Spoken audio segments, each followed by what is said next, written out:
Hello and welcome to the City Football Academy for our live coverage of the FA Youth Cup fourth round between the under-18 Blues and Brighton and Hove Albion. The Blues are very much looking to do what they couldn't quite do last season because Brighton ended their run at the fourth round stage, this very stage in fact, almost a year to the very day, although that was down on the south coast. The Blues were the favourites to win the FA Youth Cup last season. They're many people's fancies this time around, mainly because they're defending under-18 champions and once again they're top of the under-18 Premier League North. If you aren't familiar with the under-18 Premier League, it is a North and South division and the Blues are top of the North. Brighton at the moment are struggling at the wrong end of the South table. Whether or not that gives us an indication as to what might take place tonight, well, who knows? They have been struggling. Clean sheets have been a premium for them and indeed, interestingly, they haven't played for something like 5 weeks due to a number of postponements and one or two issues as well. Well, tonight with me on commentary duty is former City striker Sean Goethe. I'm delighted to have you alongside me. Just a quick thought really about this competition. I guess for the senior players, the FA Cup is the big knockout competition. Is it very much the same for the under-18s, therefore, in the Youth Cup? Yes, if you're an under-18 player, you want to play in the FA Cup, the Youth Cup. You want to impress. You know, this will be a situation that perhaps if Pep Guardiola isn't watching tonight, he would watch the game and he'll look to see who's coming through, how are they able to cope with a game such as this and the expectation. So it's a great opportunity for these youngsters to go out and perform well and try to advance. Do you see this as a prestigious event, therefore? Yes, certainly. Again, when you think about the history, certainly the history you've had. I think going back maybe 4 or 5 years ago, Chelsea were a team that sort of dominated. We were the holders like 3 years ago, so it's wanting to get our hands on the trophy. So in terms of the prestigiousness, yes, it's there, and the players want it as well. And of course, what happens on occasions like this is that one or two players who normally play up with the EDS drop in because they're still of the right age. So do you expect it to be a very strong City lineup this evening? Well, listen, having been around in the academy, there's quality. There's quality below, there's quality above, and there's quality right in the middle. So while the players are from the EDS that come into it or a player is pushed up, there will be quality. And again, we know that City and how we play, we look to control the game, want to dominate. So I anticipate that, but also with a lot of creativity in the final third as well. Plenty more from Sean to come, but just a few minutes ago we were lucky enough to be joined by one of the City players, centre-half Max Allain, and here's what he had to say. Well, Max, thank you for joining us. How excited are you guys about tonight's fixture? We're just looking forward to the game and hopefully just to win and get through to the next round, really. That's the main target for us, so yeah. There was major disappointment last season, losing to the same opponents. Is that some sort of motivation for tonight? Yeah, definitely. Everyone's been talking about it and just saying can't really let it happen again. So kind of a bit of extra motivation to try and get through to the next round. What did you learn from the Blackburn Rovers game a few weeks ago in the last round? It's tough. Everyone wants to win and it's going to be competitive and every team's good. So main thing for us is just staying focused and just trying to get a result, really. The under-18s are on this fantastic unbeaten run of 7 games. How confident are you feeling about your progress in this competition? Yeah, I feel like myself playing well and everyone doing well at the moment. I think just gives us extra belief and means we know we can do it and progress far. Oh, sorry. So Max, you haven't been able to see them sort of play because they haven't played for a number of weeks. How do you prepare for a game like that? I think our aim is just to focus on ourselves and just set a plan for us and know that if we play how we want to play, that no team can really beat us. So we just focus on ourselves and then, yeah. Okay, so would there be sort of if they decide to press you, then you've got a plan for that? Or if they decide to drop off, you've got a plan for that? Yeah, we've got plans for anything they can kind of throw at us and, yeah, be prepared. Love that, good stuff. Thank you. Just a quick thought before we leave you, just one final question. There is this feeling that, as last season actually, that City are one of the favourites for this competition. Do you feel the extra weight of expectation? Nah, not really. I think everyone here, we're all good players and I feel like we just know that we can win the game if we play good enough, so there's no really pressure or anything like that. Enjoy it. Thank you. Thanks, guys. So those were the thoughts of Max Allain. Let's go and get the thoughts now of the man who picked Max, and indeed the rest of the side as well. Ben Wilkinson spoke to us just a few moments ago. Well, Ben, thank you for joining us. The first question has to be, what is the team news for this evening? So we've got George is in goal, George Murray-Jones, and then we'll have a back four of Lakail Samuel, Max Allain, Jadel Katongo and Matty Whittingham. Jacob Wright will be 6. With Justin and Nico 8 and 10, and then the front three will be Emilio, Lawrence, Will Dixon and Joel Ndala. Were there any factors that determine your selection tonight? Obviously injury, suspension, so we've got a few out in terms of some of the older lads, the second years, coming back from injury. Tom obviously got sent off at the weekend, so that ruled him out. And then just the usual for us in this competition, where some players will come back from the EDS to play in the Youth Cup, the ones that are qualify in terms of age. So, but it was pretty straightforward, to be honest, with what we had. We played well on Saturday, so did the EDS, so we're just kind of rolling into the next one. Is it difficult for the lads from the EDS to integrate once again with the under-18s? Not really, just because I think the groups are so joined up in the PDP. Like, there's always players travelling between the groups. We train together a lot. And if anyone is playing who is now an EDS squad member, he was in this team last year, and we've got 40 games of training and games and experiences to fall back on from last year. So same coach, same sort of players, so it's very similar. Obviously ironic that you draw the same team you met at the same stage last season. What lessons did you learn from that experience? Yeah, I mean, we lost that game last year, and I thought certainly in the first half we were outstanding. It was one of the best first halves we'd had all season. We just couldn't score. I think the big lesson for us that day was we conceded through a mistake, which obviously can happen. But then afterwards we were poor in how we chased the game. We lost a little bit of how we play, and we got a little bit desperate, I thought.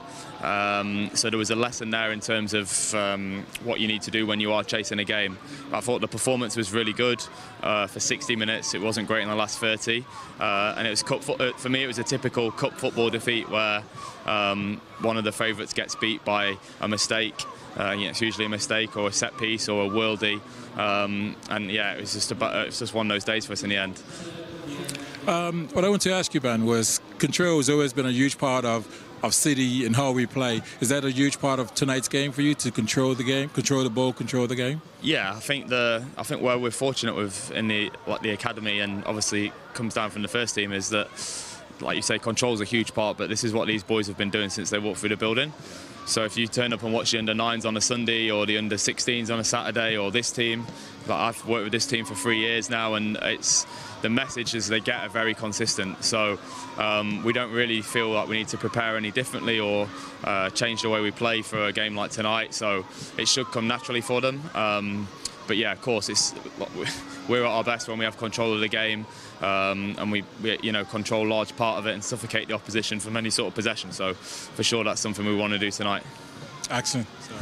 I was just going to ask you, because they haven't played for 5 weeks for one reason or another. How difficult has it been to sort of get the analysis that you need to put yourselves up against them? Yeah, more tricky than usual, because obviously we can access their games from prior to that, which we have done. But you don't know. I know they've had some turnover in their coaching staff as well, so there is a few unknowns in that area. But again, I think where we're fortunate is that because our process is so consistent and what we're asking our players to do is so consistent, that even if there is something we don't expect from the opposition, we should be able to adjust quite quickly. My final question to you is that, unlike a lot of competitions, you already know who your opponents could be if, all being well, things go to plan. Has that got extra motivation, knowing it's a home tie in the 5th round? Not really. Like you say, it is a bit unusual to know what lies ahead. And I'm always pleased when we get a home draw, because I think we're a fantastic team at home. Our record at this age group in the last 5 years is outstanding. And yeah, on this pitch as well, we feel comfortable here, and so I'm not going to lie, it is always something where where you're pleased about. But in terms of does it give it any extra importance or any added value, not really. Like it's just it's a competition. The boys want to win, and to do that, you got to win 6 games. So it doesn't matter whether you're home or away, what opposition you have. So it's nice to know, but I don't think it really makes too much difference. Well, thank you for joining us, and the very, very best of luck. Thank you very much. All the best. Right. Thanks. So those were the thoughts of the under-18 head coach, Ben Wilkinson. Interesting thoughts they were too, and we're grateful for his time pre-match. Now, of course, he'll have only had a few minutes now just to digest the Brighton lineup, which we have now got in front of us. And he was saying, Ben Wilkinson, that he hasn't had much time to work out who they're going to play, what systems are going to play, because they haven't been in action for almost 6 weeks, actually, since the last time they played.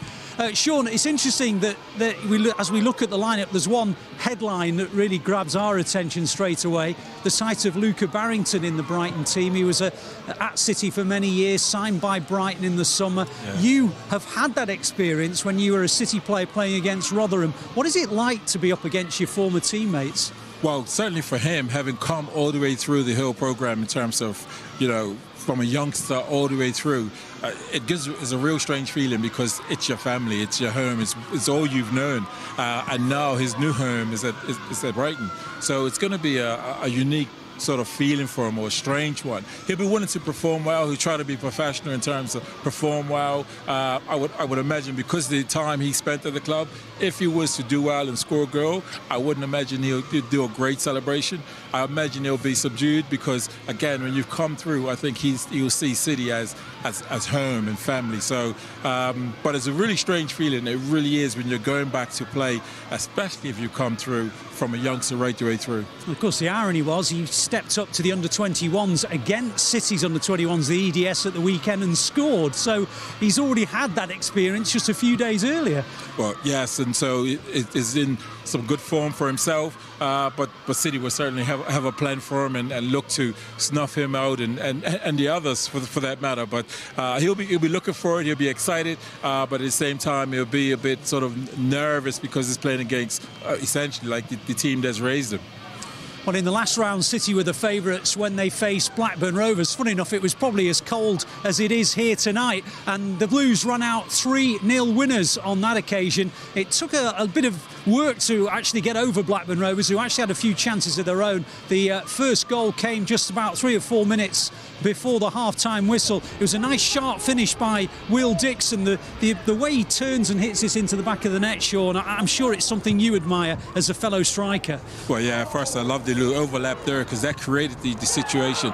Back to goal, he's actually looking. It's back to goal, he's actually looking for that, who can I set? And there's no one to set it to. So then he just a low swivel and pushes it into the goal. So a beautiful finish. Of course, he's another player who often plays up in the EDS and he's stepping down to the under-18s because he fits into the age category. Just a quick thought, because the next 2 goals were scored by Jayden Heskey, and you hear the name Heskey. He is, of course, Emile Heskey's son. Does that carry extra weight, extra credibility, if you like? Well, it carries some weight, and fortunately enough, I happened to was able to do a session with him. Only once I was able to do a little session with him. He strikes the ball really cleanly, so it'll be really interesting if he's able to get on and get himself a couple opportunities, because again he strikes the ball really well. And here we see, I think it's Emilio there who sort of takes on, drives at the byline.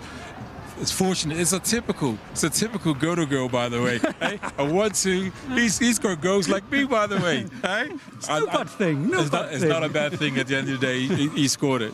And then the third one, it's a beautiful goal. It's well constructed. The ball moves over to the left and back into the middle to the right. And then it's a fantastic finish, actually. And I'm going to call this a Sean go-to goal as well, because he allows it to come across his body and then side foots it into the corner. You must think this is a moment of genuine quality. Yes, it is. And what I love about it all, really, is the build-up. It's playing through the thirds. And again, it's Emilio who receives the ball on the left-hand side. He flashes it just out of range for the centre half. And as a striker, your eyes light up. This is what you're looking for, this type of service. He's in the right position and side foots it, gives the goalkeeper no chance. Well, quality, as I'm sure you will admit, in those goals, and there's a quality side that the Blues are fielding this evening. They are favourites to progress to the 5th round, where they would meet either Fleetwood Town or Middlesbrough, who play tomorrow night. But if you want to watch live coverage of this FA Youth Cup 4th round with myself and Sean bringing you the commentary, get yourself onto City Plus and Recast. It's the only place that you can watch it. I hope you'll join us in a few moments' time. Je me rappelle vraiment pas quand j'étais vraiment petit. Et je me rappelle à partir de 4-5 ans, je jouais tout le temps. Donc voilà, il restait que moi et mon frère. Et moi je savais que j'avais le foot et je savais que je pouvais faire quelque chose. Donc je me suis donné plus les moyens. It's Kennedy who headed it, claims of a handball. Referee says no, City players absolutely certain. Play goes on and they've scored anyway. Kelly again. Managed to get the cross in once more, and there's Coombs, and that's 1-1.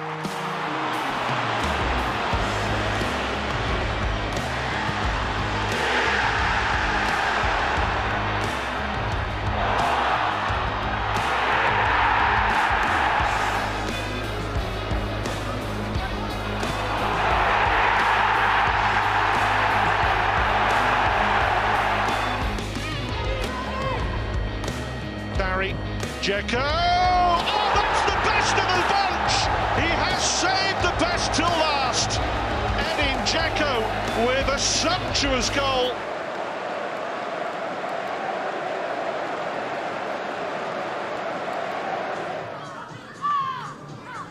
Well, welcome to the City Football Academy as City's under-18s face Brighton and Hove Albion in the FA Youth Cup 4th round. Whether I can say it's a warm welcome is debatable, as winter has well and truly struck, albeit that it hasn't started snowing until round about 20 minutes ago, actually. It is bitterly cold, which was the same conditions, actually, that the third round tie against Blackburn Rovers was played in. That was about a month or so ago when the Blues won by 3-0. It's a meeting against a Brighton side who actually ended the Blues' hopes a year ago, almost to the very day, actually. Again, it was a 4th round tie. On that occasion, it was away from home down on the south coast. The Blues were excellent that evening and were very, very unfortunate to lose to a late goal by 1-0. Eventually Brighton were knocked out at the quarter-final stage by Wolves, and the Blues were left licking their wounds. If you aren't familiar with the under-18 side, well, they won the under-18 Premier League last season and the season before. They're top of the Premier League North. The Premier League at under-18 level is split into North and South, and the Blues are currently top. So they are one of the favourites to win the FA Youth Cup, but let's not get carried away. Let's not get too far ahead of ourselves, because first and foremost, they have to overcome Premier League South side Brighton and Hove Albion, who, as I mentioned, knocked them out a year ago. Incidentally, both these two sides already know that they have a home tie in the 5th round. If they're lucky enough to get through tonight, they will be at home to the winners of the tie involving Fleetwood Town or Middlesbrough. So there's extra incentive for both these sides to try and get through tonight. And just a little bit of housekeeping, so to speak. There is extra time and penalties, so one way or another, someone will progress tonight. Well, we're just awaiting the arrival of the two sets of teams, and just before we do so, I'll give you the team news. There are 3 changes to the City side which beat Blackburn Rovers in round 3. Lakal Samuel, Jacob Wright and Justin Ogwadu are included. The 3 not involved are Rico Lewis, who of course is in the first team squad, Thomas Galvez, who is suspended having been sent off at the weekend, and Isaiah Dada Maskol, who is on the bench tonight. And there are 7 substitutes available to head coach Ben Wilkinson. The visitors, meanwhile, have made 4 changes to their lineup, and indeed it's the last game that they played was the 3rd round FA Youth Cup tie when they overcame Dover Athletic. It's a change with McConville, Hinshelwood, Mullins and Luca Barrington all coming in. The latter is a former City player. Indeed, he only signed for Brighton last summer, and ironically he played for the EDS, or against the EDS, in the under-21 division at the weekend and scored, albeit that the Blues